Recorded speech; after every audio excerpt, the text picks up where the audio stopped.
across the ocean sea. The salty wind whipped against the sails of the Santa Maria as it creaked through the vast, endless ocean. Christopher Columbus stood at the bow, his eyes fixed on the horizon. Behind him, the two smaller ships, the Niña and the Pinta, bobbed like tiny shadows in the waves. For over 2 months, they had sailed west into the unknown, chasing a dream that many believed was madness.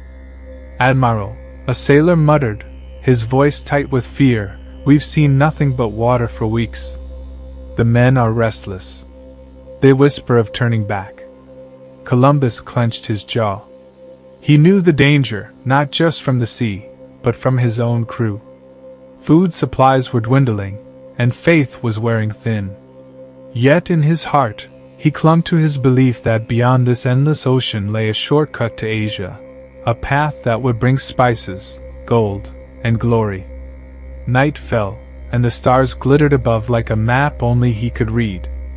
Columbus gathered his men and spoke with fire in his voice, "Do not lose courage.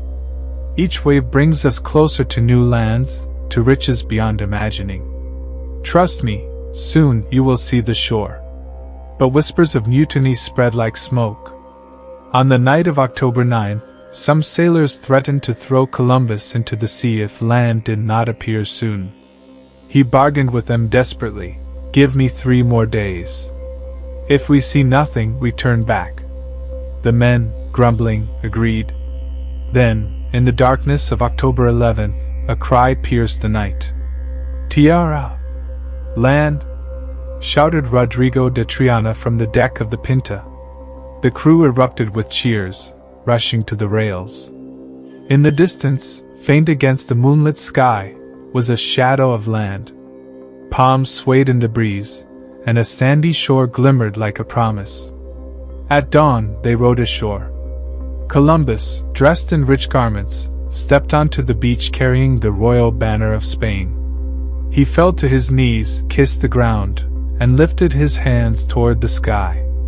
"By the grace of God, I take possession of this land in the name of King Ferdinand and Queen Isabella."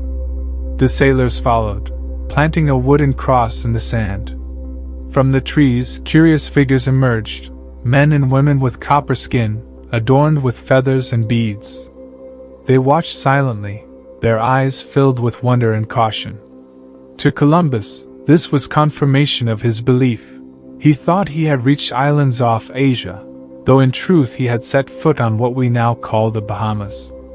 The crew celebrated, their fears washed away by discovery. But in the distance storms brewed, of conquest, of empires rising and falling, of entire civilizations soon to change forever. For now, though, Columbus smiled at the horizon. His gamble had paid off. The ocean sea had yielded its secret, and history itself had turned a new page.